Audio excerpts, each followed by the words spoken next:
Hello, we are Erica and Dwayne Johnson, and we are honored to present the beautiful and inspirational story of Dr. Robert and Mrs. Cynthia Woods. Especially since their love story started in a familiar setting.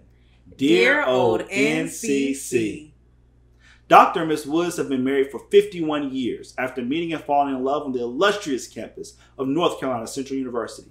In 1977, they moved with their two young daughters to Person County, where Dr. Woods began his dental practice. Together, they operated the practice for 13 years before Dr. Woods took on a position with the dentistry department of the North Carolina Department of Corrections, from which he retired in 2010.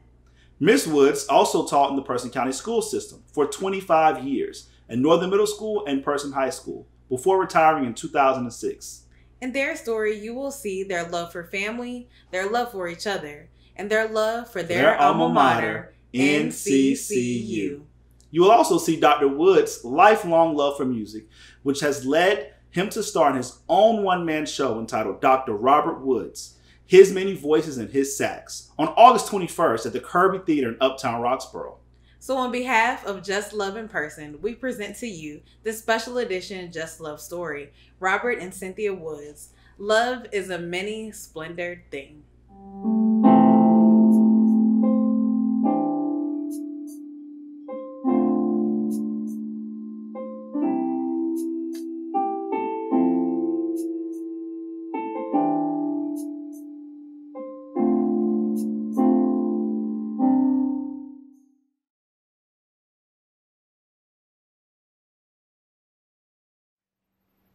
I grew up I was born and raised in Charlotte, North Carolina.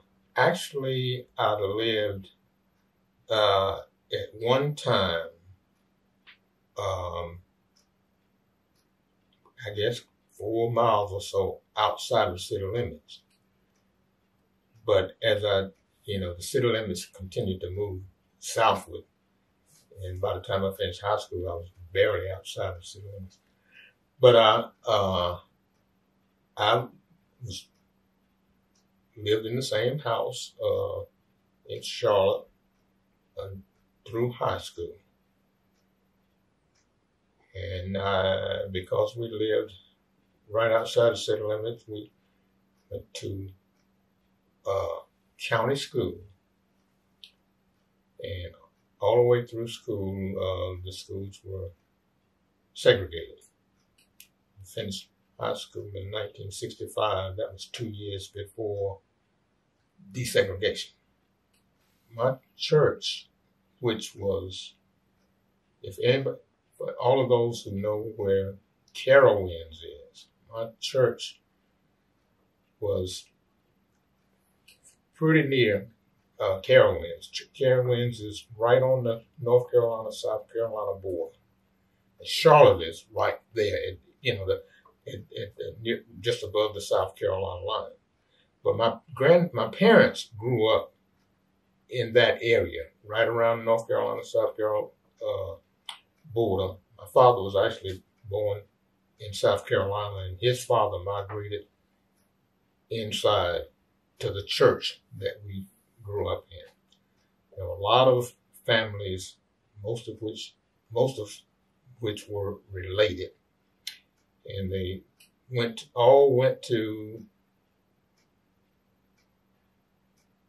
just 2 or 3 churches, and all went to 2 different high schools. And all the high schools were 1st through 12th, small schools, 1st through 12th. Even though I grew up with access, and we spent a lot of time in the city of Charlotte, all of my family came from rural areas. Okay, and but we,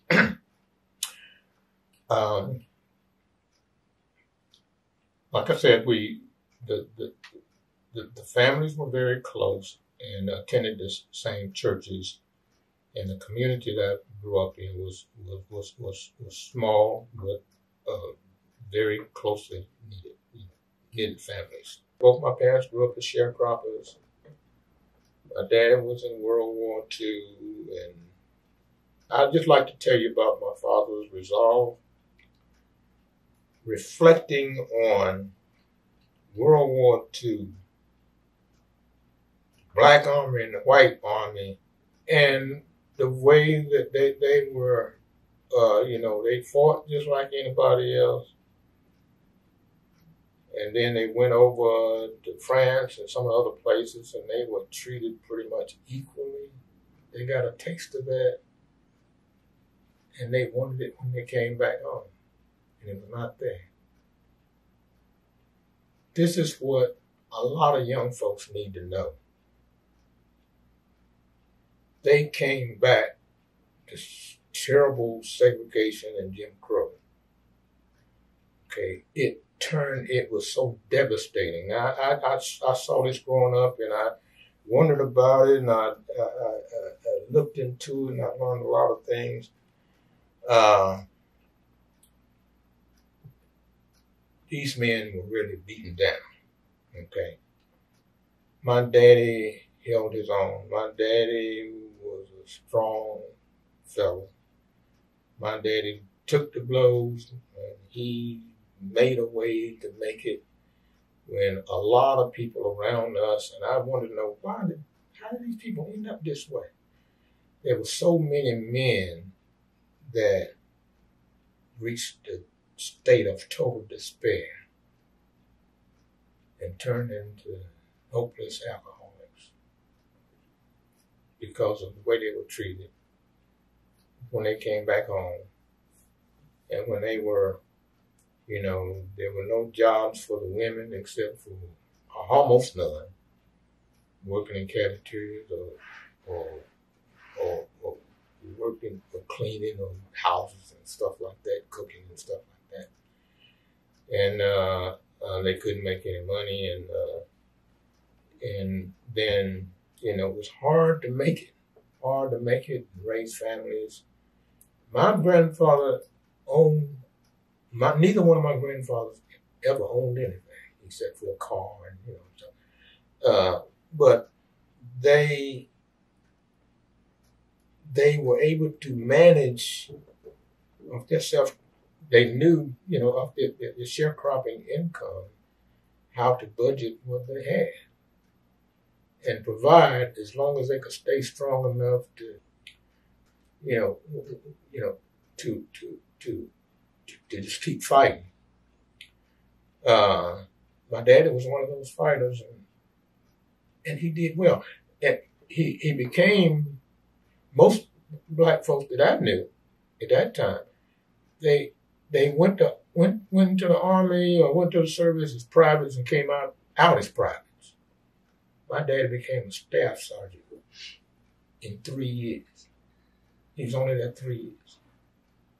Became a staff sergeant. And so he had a pretty decent earning. And my mother, because we lived the airport, we didn't live far from the airport.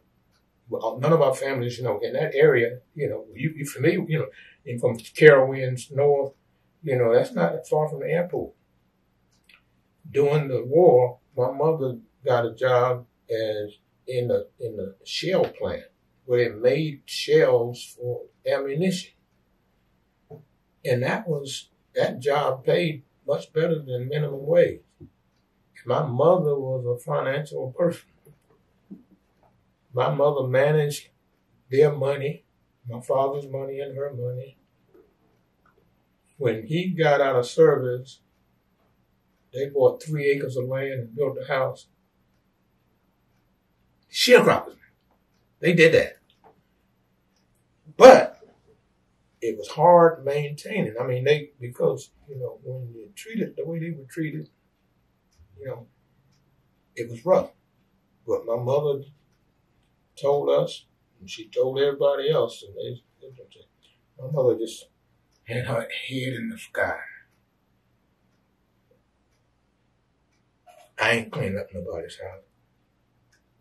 I'm not doing any of that, And she didn't. She never did. She was very talented. But she eventually, when we were in college, when I was in high school, my brother was in college, she was able to, with my brother's help. My brother encouragement and his help. She went to nursing school, and fulfilled some of her dreams. But she was pushing us. Now, my brother was totally compliant. He did everything she wanted him to do, and he made pretty much straight A's all the way through high school and all the way through college. When he finished North Carolina College in 1966 with the highest average in the school, with a double major in math and chemistry. Okay, that's what he did. I was rebellious because people wanted me to be like him, and I wasn't. So I'm pushing me, I'm not going to do anything. So, cut through that, I was about 16 or years old before I realized that rebellious attitude was hurting only me. I realized that. And I decided that after 11th grade, and this was inspired by some other things, when I got old enough to work part-time jobs, I tolerated it, but it was awful. I was treated awfully. And then I started looking at what my parents tolerated, in the workforce. My mother was always telling me that I didn't, I could do a lot better, and, I should do more like my brother. And that just made me worse until I realized for myself that I needed to do something. And when I told her, I think I want to go to college. She said, I don't know about you. You're high risk. You're high risk.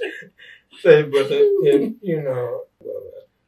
I guess I'll take a chance, but you got to promise me this. If you go to school, you cannot get involved in any extracurricular activities. So I accepted that. So I can't say that, and people, a lot of times they assume a lot of things. I can't give myself credit for the things that I've accomplished. I can because they instilled all that in me. And I had nurturing church, I had nurturing schools, small schools, and even NCC that we both love dearly. That is a nurturing school.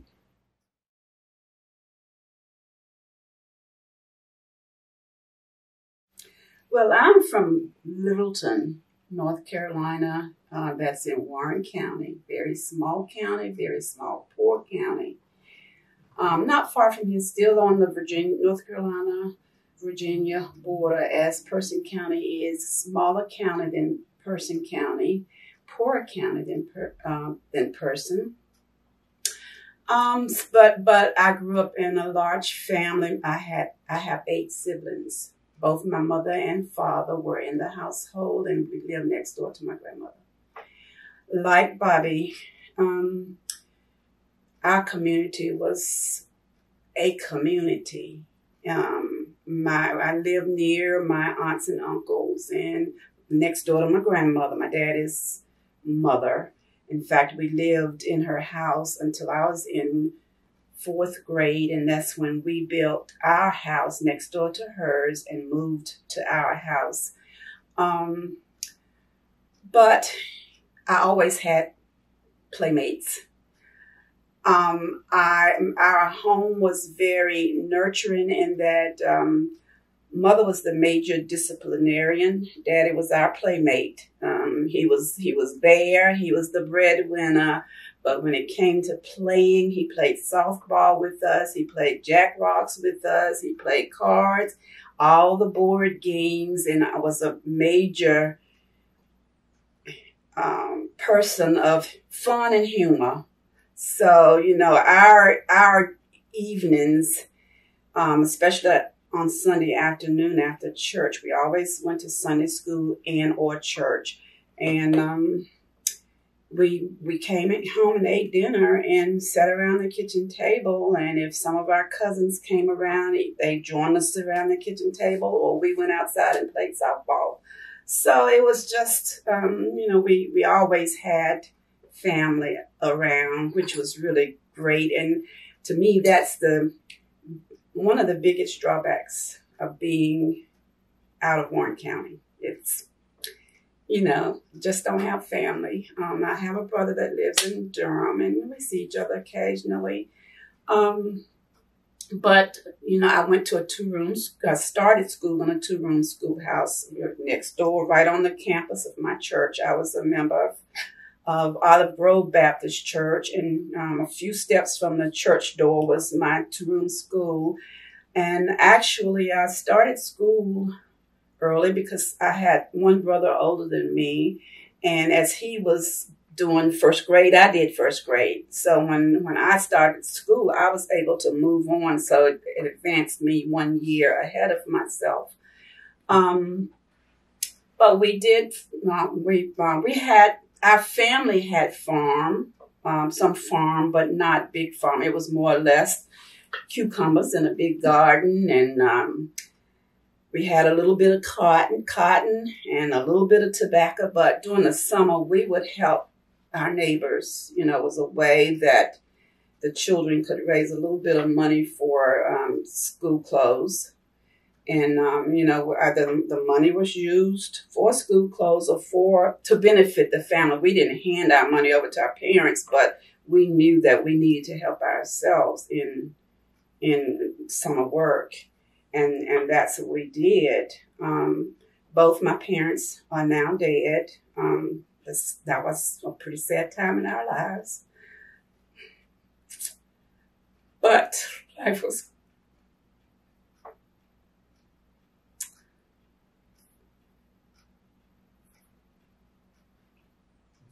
She can't talk about her parents without getting this way. I miss them. My sisters and brothers all still living. There's still 9 of us, which, you know, I'm thankful. You know, we've been blessed. I have one brother. My oldest brother lives in Maryland. My sister next to me lives in Raleigh. And, you know, we're scattered. I have one brother that actually lives right there across the road from where we grew up. He and his wife and their children lived, you know, started their lives right there, and they're still there. Of course, his children are away and working now. But, you know, we stay in touch with each other. That's just something that we feel very necessary. I went to my 2-room schoolhouse until 4th grade, and that's when they built a consolidated school, Vaughn Elementary School, that went from 1st to 8th grade. So I went to Vaughn Elementary until the 8th grade, and from there we went to North Warren High School. There were only 2 schools, high schools, and 2 black. I was still going to black school. We were not integrated. So I went to one of the black high schools in the county, and we to get to school, we actually left home very early in the morning, picked up kids from where I lived to Vaughn Elementary, dropped off kids at Vaughn, and then went to the high school. So our commute to school was rather long. And when I started school, we walked to school because we were just a few steps from our church in the Olive Grove Community School. In fact, there were 2 community schools. They were like the Sears. What's the man's name? That gave to schools and created the black little small Rosenwald schools. So there were 2 of those in our community, and but, you know, we knew the children at the other school because they came to we all went to church together.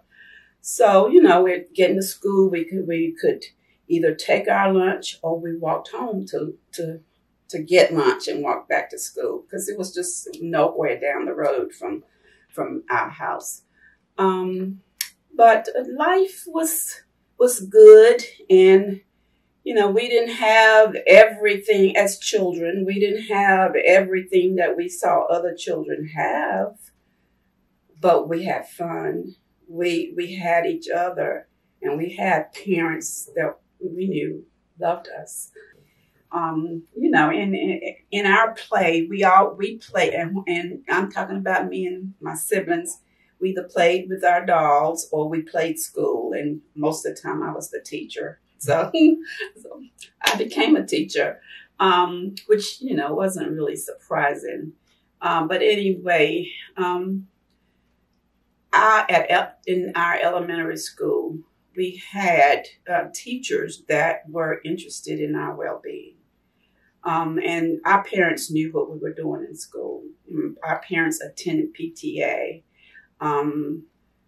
Teachers were always interested in what we did and, you know, tried to assist us and our parents in making decisions about school. When I was in elementary school, we didn't have lots of things to do, but we participated in those things that we could participate in. May Day was a beautiful activity where all the classes had the different dances, and we wrapped the maypole. And for lunch, which, you know, kids and people laugh at now, but we could take 5 cents and buy our lunch. You know, we didn't have a cafeteria. We just had a school store. And with that school store, we could buy penny candy, cookies, a carton of, I think the milk was like 5 cents, maybe a dime. That was at the most what we had for lunch, a dime. Milk was about 4 cents a carton. And, you know, and we'd get milk and some type of cookie or cracker. But the thing was, we had enough money where we could buy penny candy, and kids that brought their lunch from home, you know, willingly traded us, you know, a half of their sandwich for some of our penny candy. So that was, lunchtime was fun time because we all just stayed right in the cafeteria and sat there and traded what we had and sat around each other and ate. And then when I went to high school in the 9th grade, I was part of the Commerce Club. I was in I had several clubs. I was in the honor, it wasn't called, anyway, the Honor Society, Commerce Club, the school choir. I graduated with honor, and I actually was voted Miss North Warren High School my senior year, and that vote came from a vote of trust from the teachers and my schoolmates. So, you know, I think I had a rich high school life.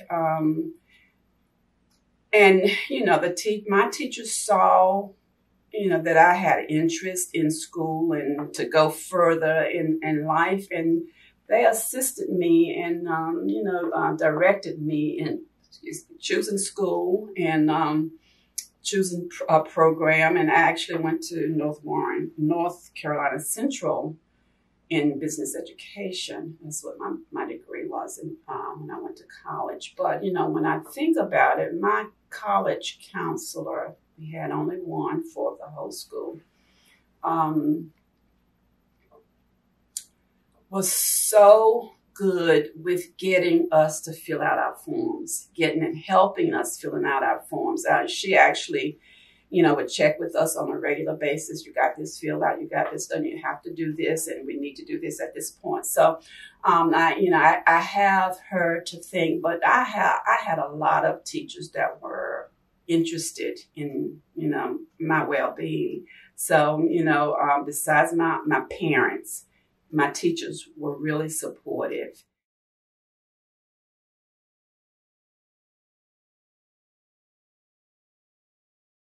I guess people tell me, my aunts and uncles tell me that, you know, as soon as I was able to talk, I was singing to the radio and had to be shushed quite a bit, getting on my parents' nerve, but walk around in the house singing to the radio. And I entertained myself, especially when I was charged with tasks that I disliked. That was my way of coping. And I always sang to myself. I still do. And to this day, I can recall people saying, "You behave like you enjoy everything you do." And I would always say, yeah, it's about like slaves picking cotton. They sang a lot. Not because they enjoyed what they were doing. It was a distraction. Got their minds off what they were doing and enabled them to get through one day at a time. That's all I did. But I loved it. But I didn't need an audience. Okay. All I needed was my radio. I, little by little, was encouraged to sing, encouraged to join the junior choir at church when I was in elementary school. My mother, I guess when I was 11 or 12 years old, grabbed my brother and me. He played the piano, and he was very good. Very good, but he played classical music, and he played by sheet music. And he won several events, all the way through high school, even on a national event, fraternity scholarship program. He was very good. I was interested in R&B, soul, I guess you can say rock and roll, but I actually loved movie themes. I still do. I mean, because I'm heavily involved in the lyrics, and I love to hear the band. I like big band music. I like, orchestras. And I paid strict attention, pulling out the sounds of all the instruments. That's just what I did. But, when I was 12 years old, my mother grabbed my brother and me and said, I want y'all to do something for me. Mm-hmm. So, now my mother was in some of the same things I was. She loved the same type of music that I did. I mean, we did church music. I was in the choir, but my first love was the big band sound and the movie themes and all kinds of pop and R&B, especially. But when my mother asked us to sing. I don't even remember what the occasion was because they weren't church songs. There were two songs that were her favorite. And one is Love is a Many-Splendored Thing. It was a movie theme. And I believe, is that movie theme? I don't remember it as one very much. I don't remember. But those were nice songs that she loved, and she said, my older brother, he was 3 years older than me, him to play, and I was to sing at some occasion, and I don't get as emotional as she does, but I still, on occasion, sing those songs to myself, like in the shower, and I was able, when my mother and my father when they celebrated when my mother's retirement, I think it was their 47th anniversary, I was asked to do both those songs. And that was memorable. You know, I don't know how much the audience enjoyed them, but I really enjoyed performing them.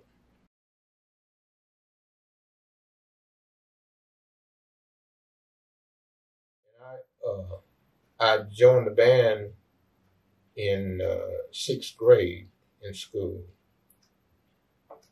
playing a B-flat clarinet. And I didn't really want to play that, but that was the only thing I had access to. My mother found one, secondhand, and said, you want to be in the band, you play this. But I was a bit persnickety, but peculiar in that I loved what I loved, and I loved doing what I did the way I wanted to do it. So that made me pretty much a solitary person, except for the band. You know, in the band, I loved playing in the band, and I had these dreams of playing in an orchestra, and I at times entertained playing in little nightclub stuff, but that kind of stuff I was able to turn off because it always required nights and weekends. And I wasn't about that. I did not like even singing I liked singing in the church choir only at church. When you start talking about going to other churches and doing all this stuff, so that was interfering with my personal time. I didn't want to do that. so like I said, I was peculiar. And, but okay, in high school, I went to a city school. And the city school, it wasn't that large, but they had a lot more instruments. And I got into bass clarinet and bassoon. I played bass clarinet in marching band and bassoon in orchestra season. And the thing I'd like to tell is that the schools were desegregated in '67. So we went to a black school. I finished in '65, but the 2 years when I was a senior, I played in an all-county orchestra. We had 10 high schools in the county, and they had 2 bassoonists, a Caucasian female and me. And I didn't know I was that good. But actually I wasn't as good as, when I played with her, she was better than me. But I didn't realize that I had accomplished what I had accomplished to that point, because I just played because I like playing. I practiced because I like practicing. I like getting a little better, but I didn't think I was all that good. But I had dreams of getting better, and because I wanted to play in an orchestra. When I had a very good friend who played a tenor saxophone that belonged to the school. She didn't own it. She was a decent player, but she didn't practice. She didn't even take a horn home. And I was just looking at her. Her name was Mary. I said, Mary, you mind if I take your horn home? I want to learn how to play it. So I did that and took it home for the Christmas holidays and worked, and learned how to play the saxophone. But I never played it in band practice, never played it in any performance. I only played it, I wanted to be able to jam. Okay? I wanted to be able to jam on the bus, going to football games, and to, I wanted to be able to jam in the stands at football. So that's why I wanted to learn saxophone. But I didn't play it very much. But I was pretty good, pretty decent. I didn't know that many songs, but I was fairly decent for the times and for what I wanted to play. So, but I never owned anything but a B-flat clarinet. So I dropped that, and 52 years later,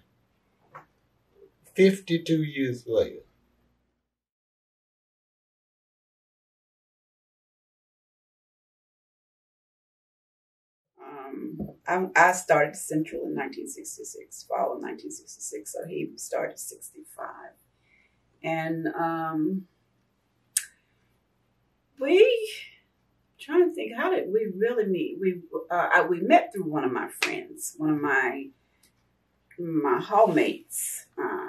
He was pledging a fraternity, and my friend that lived on my hall I think she sort of watched the fraternities and stuff. I tended to be a bit shy at Central because I knew where my money came from. I was on loan and scholarship, and and of course she was on a scholarship, but still I knew what I needed to do. So I didn't join any activities. I went to class and I did my work. I was a pretty good student, but I didn't hang out. I didn't hang out. I didn't hang out. And when I lived at home, my parents didn't allow it. There was nowhere to hang out, So I was closely supervised when I lived at home, and so part of that was part of me when I went to Central. And so I had decided I'm not going to join a bunch of stuff until I know my potential. I can see what I can do and whether I can make it that first year. So I didn't join anything. But anyway, she followed the fraternities, on the yard. And she invited me to go with her to during homecoming week to a function. And anyway, she introduced me to him. To him and his brothers on the line that they were pledging. And it was not him first that I was interested. That sort of caught my eye. But when she introduced, because she really was interested in him herself, But anyway, he knew me, as a friend of Teresa's, my friend. And we were in the cafeteria. And one of his fraternity brothers was disrespectful to me. And he later came and apologized for that fraternity brother. Came to me and apologized. And, of course, that threw some light on him. And I don't think he expected that. I think it was just him just saying, that's my brother, but, please disregard. And I'm apologizing for him, for his ugliness. At the time, guys sort of like stood around and sort of gawked at girls. And I was like, I act like I don't see you. I don't see you. I'm not going to respond. And of course, when I didn't respond, he was not nice. And he apologized. And so that brought us together. I don't know, but this was my fall year. And before Christmas, when my dad came to pick me up for Christmas, he was right there in my dormitory waiting with me for my dad to pick me up. And I knew he sort of liked me. He liked me a little bit, but he knew I had a friend. When I left home, I had my male friend went to A&T, and I went to North Carolina Central, so he knew I had a friend at A&T. But, and after we spent some time talking, standing around in the cafeteria on the steps and, that kind of thing, we realized that we liked each other. And am I doing okay? Because I don't really tell the story. But anyway, that's how we met. It was by, one of his fraternity brothers being ugly, out of ugliness. he came. And he really, in our dating, he sang to me all the time. Like we would walk around, we met to eat breakfast every morning. You know, when we knew that we were a couple, we met to eat breakfast every morning. We had both of us had early morning classes. We both liked early morning classes so that, you know, we could get our classes out of the way and just, you know, go for have the rest of the evening. And sometimes, depending on the rest of our day, we might see each other at dinner time. But, you know, the relationship was nothing more than just walking each other across campus from breakfast to first morning class. He would walk me to my class and then go to his class. And then at dinner time, if our schedules allowed it, you know, we might meet at dinner time and he'd walk me back to my dormitory and we'd stand on the steps and talk, or he would come in. At that time, we had parlors in the dormitory and he would come over and call on me. And so, you know, that's how we dated. You know, we didn't have money. He didn't have any money to take me anywhere to do. And really the school's rules did not allow the girls to do too much roaming off campus. So our lives were centered on Central campus. That's how we met, my freshman year. And we actually, I guess, this is quite memorable because you know, when I realized that we did like each other, I knew that I had to do something about my friend at A&T. And it was at Valentine's Day that my friend at A&T sent me a box of candy. And it's like, oh God, I can accept this. You know, he didn't bring it to me. It was sent to me. But, you know, being girls and, you know, when you get a box of candy, that box of candy belonged to everybody on the hall. So you shared it, and which made it much harder for me because I had to end up calling my friend, letting him know that he wasn't my first choice anymore. You know, spend a lot of time together. I mean, it was just casual. I mean, like she was saying, we meet for breakfast, walk to class, walk in class, meet her at certain times of the day. We didn't, no phones, you know. It was only like in the dorm they had one pay phone at the end of the hall on each floor. That's all we had. So we had to plan, you know, how we're going to get together. And that's what we did. And it just kept, and it started bothering me because I had all these feelings that were developing. But she had a boyfriend at A&T. That was very uncomfortable.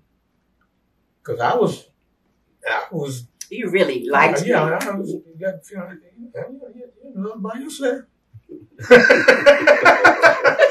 So I told him with that, and I said, I'm going to break it off because I don't like this feeling.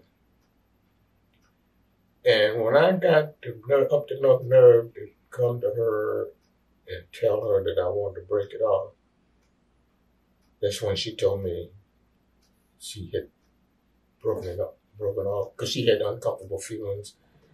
And she broke it off with her boyfriend. I think one of the things that prompted that is he showed up one day. Unannounced. Campus, oh God, that was bad. Unannounced. She said she didn't know he was coming. I didn't. And we were supposed to meet in the cafeteria. And I walked up, and one of my fraternity brothers grabbed me and said, "Don't go over there." Because he had him sitting beside her in the cafeteria. And I can't take no more. But that was a hard year. I didn't believe in doing that kind of thing anyway. I just didn't believe in doing so. It was very awkward at that time, you know, not knowing really how, because I'd never been in that situation and didn't really know how to handle it. So I had to handle it very lightly until I could get myself out of it, But, I knew I had to do something. So I got up to enough nerve to call him and tell him that. I knew that on his end, it wasn't pleasant. It wasn't pleasant on my end. But I knew that, it was something that needed to be done. So. Yeah, and I was in a situation where I said, well, I don't want a girlfriend anyway. And here I am getting all hooked up. I said, well, I don't need this. So I was about ready to tell her, this is the end. I can't deal with this. I mean, even though I look forward to seeing her every day, I just said, And because I didn't ask her anything, and she told me that she was going to break it off with him. And I said, what a load. I went to my dorm, and I sat down, and the words started flowing. I had bought a big box of candy, and in the inside of the lid, the top, I wrote a poem. It just flowed right out of my head, in that top, in the inside of that box.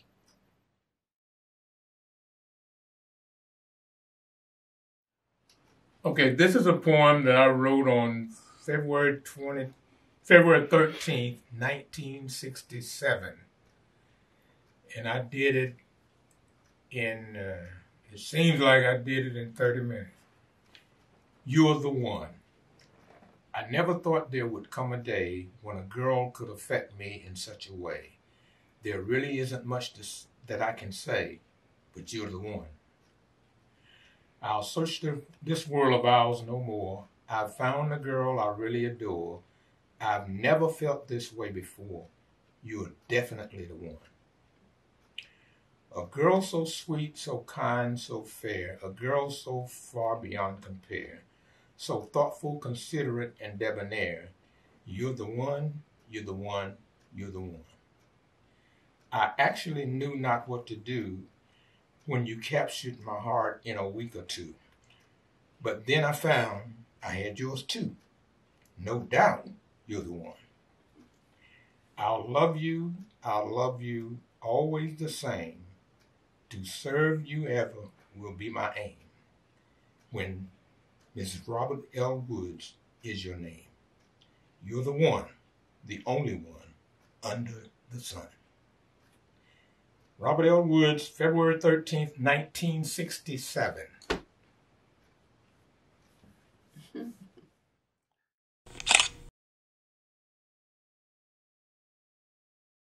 since that time, it was the two of us. I didn't have any other male friend, and he didn't have, I don't think, any other female friend. After we became friends and knew that we were friends, everybody knew that we were friends, and they acknowledged the fact that we were friends. So my senior year, I think it was in November, he proposed to me, and then the day before I graduated, we got married. So, all our families were there for my graduation anyway. So it's decided, why not just get it done and have the wedding. So we had the wedding on Saturday, and my graduation was on Sunday. So we have been a couple ever since then, and that's how we met at Central. We have missed only one home going back to Central. Central is very central in our lives. We met there, and we go back every year for quite a few activities. But even when the children, we have two daughters. I don't know if we ever said that in our talking. But anyway, we have two daughters, and both of them graduated from Central. Because we always took them back with us when we went for activities, they were part of it, and they decided that that's where they wanted to go to school. So they both went to Central and graduated from there. So we are, and his brother graduated from Central also. So we're really a Central family. Our youngest daughter met her husband at Central, and they now live in Chapel Hill. So, we all of us love Central.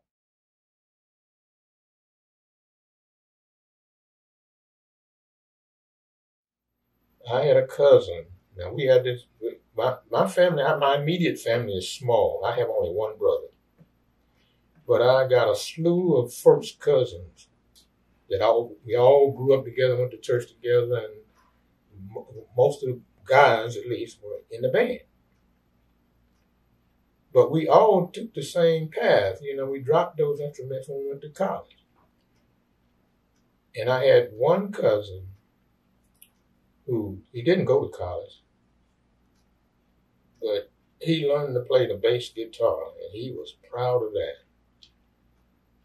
And he had a serious accident. He was what I call a tree surgeon. I mean, when he trimmed trees and cut down trees. And he fell out of a tree and became a paraplegic.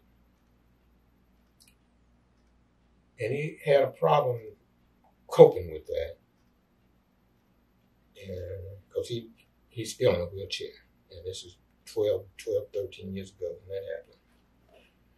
But my father's side of the family, my grandfather, my paternal grandfather, well, all of the descendants of my paternal grandfather have a family reunion every Father's Day weekend. Last year we missed it because of the pandemic. Okay. And this year also because the pandemic hadn't gotten much better. We canceled it. But we would go down. Now my daddy had he had 4 siblings through his mother, and she died, and my grandfather married again and had 3 more kids. 2 of them are younger than me. So there are 8 of them altogether, 5 whole siblings and 3 half siblings. What we would do is every year, we go from the top, go to the bottom, and then start again. The oldest family member would be in charge of the reunion. Next year, the second oldest would go all the way down and start again. So when it came to his reunion about 4 years ago, well, we started before then. He was badgering all the first cousins. You know, we're older. He was one of the younger ones. And he was not in high school with us, but he knew that we played instruments. When I say us, I mean the oldest ones. And said, we ought to have a family reunion band. Doing family reunion. And and everybody kept brushing him off, saying, it's been too long. We can't do that. But he was into the bass guitar thing. And so everybody just brushed him to the side. And then one day I just thought about it. I said, well, since this guy wanted to do this, I went to my other cousin. I said, I think it's sort of unfortunate that we keep brushing him off. He needs some encouragement. He needs to be stimulated. He needs to do some of the things that he enjoys doing. And if we can help him, why don't we help him? And I said, well, I have all these collection of songs. If we can choose some of them and all agree that we like those, then we can create CDs. Now, that's where my brother comes in. I can't do that. He does it. And created a bunch of CDs, and we passed them, mailed them out, and say, okay, after we chose the songs that we want to do, say, well, you take this CD and you practice at home, and then when we come together, come to Charlotte a few days before the reunion, then we'll schedule a rehearsal. We did that, and see, we played our instruments, but we were using these background tracks, to go by, and that would keep us, on the same pitch. Keep us, we know the length of the song. We knew all the changes and stuff. So we came together and practiced one time and performed it at the reunion, and it went over well. However, I said, I can't, it's been too long. I can't pick up an instrument. I'll do the vocals. And I was one of the lead vocals. But with the background tracks, we did well enough to impress the reunion attendees, and they, all applaud. And it made me think. I said, I wonder if I could relearn how to play a sax. I said, it's been at least 51, 52 years. And I couldn't get that out of my head. I said, I listened to them and I said, well, I can do it at least that way. So I think I can, So I decided, and I told my wife, I said, I'm going to look into this, but I'm going to see if I can rent or lease a saxophone just to see if that's possible. So I looked into that and found out that I could buy a, not bottom grade, but sort of low to mid grade saxophone for cheaper than I could rent one for 6 months. So I said, I'm going to take that gamble. Bought me a saxophone. I went to the music store in Charlotte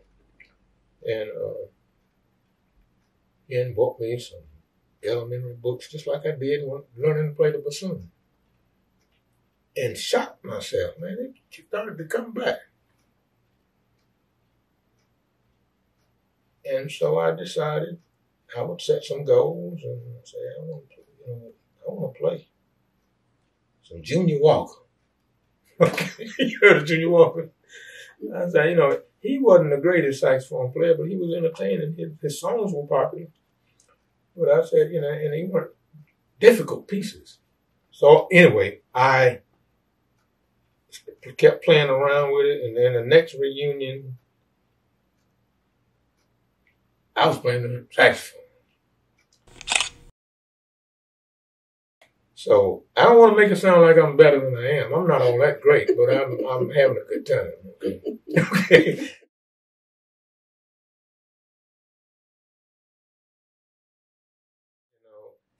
I've been told, I'm not a shy person. Sometimes I have lofty goals, but they're not the right goals, what I decide I want to do, I'll go all out and do it, and people tell you, you think you can do that? You really going to try to do that? I said, yeah, I want to do it. I'm going to figure out how to do it. All my life, that's the way I've operated. I've made stuff, I've done stuff, I've created things for me. Selfish guy, right?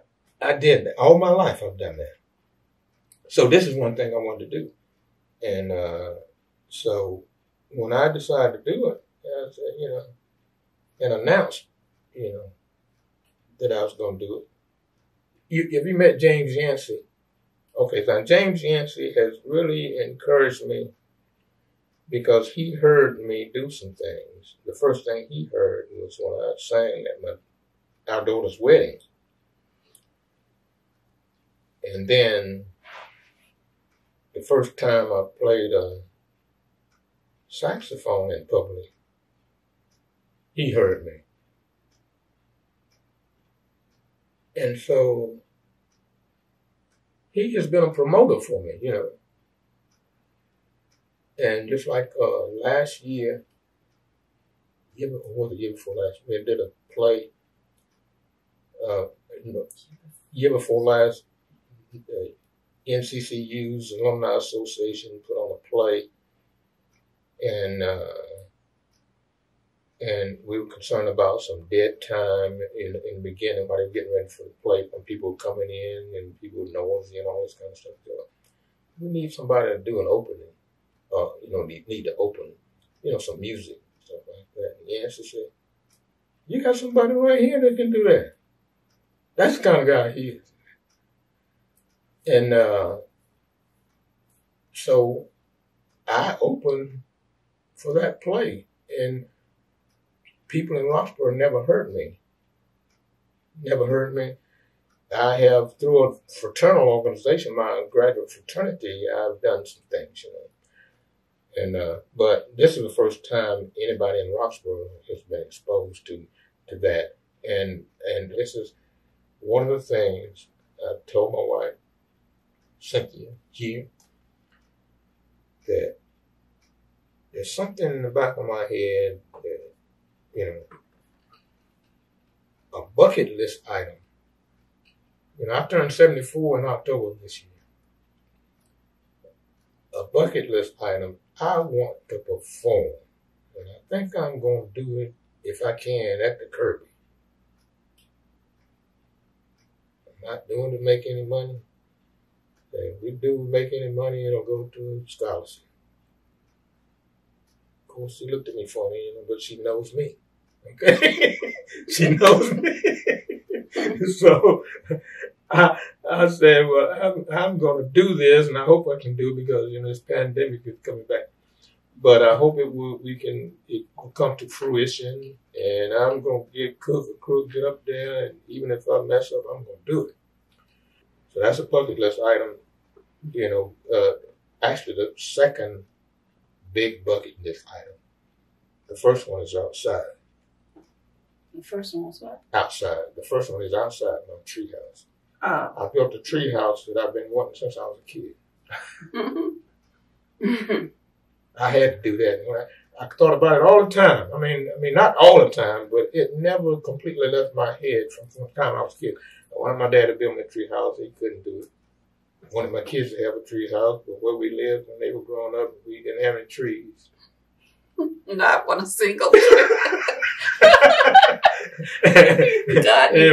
When we moved here, ever since we moved here in '94, and ever since I've been looking around, where can I want to do a treehouse. I mean, I didn't really talk to her about it that much, but in my head, I was looking around, and finally, back and forth. When I turned 65, I said, if you're going to do this thing, you got to do it now. So I started at age 65, gave myself 2 years to do it, and finished, and didn't think I'd be able to. I said, I'm going to do as much as I can, and when I can't do anymore, I'm going to get some help. But I finished that thing in 10 months. But that's enough about the tree. I was just talking about bucket list items. This is a bucket list item like that. And the Alumni Association agreed to help me promote it. But I did all the planning. Okay. So they're sponsoring it, promoting it, and help me. So they're going to help me do it. And like Yancey and people, they know me. They know that I'm going to do it. So that's how we got where we are now, to that performance.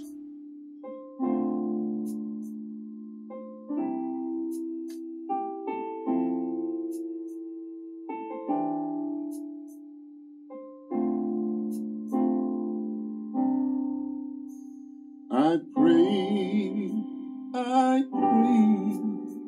for someone like you to come my way. I've waited until I found someone like you. Thank you, Lord. I thank you, Lord, for giving me your very best. Thank you, Lord. I thank you, Lord, for answering my prayers. I pray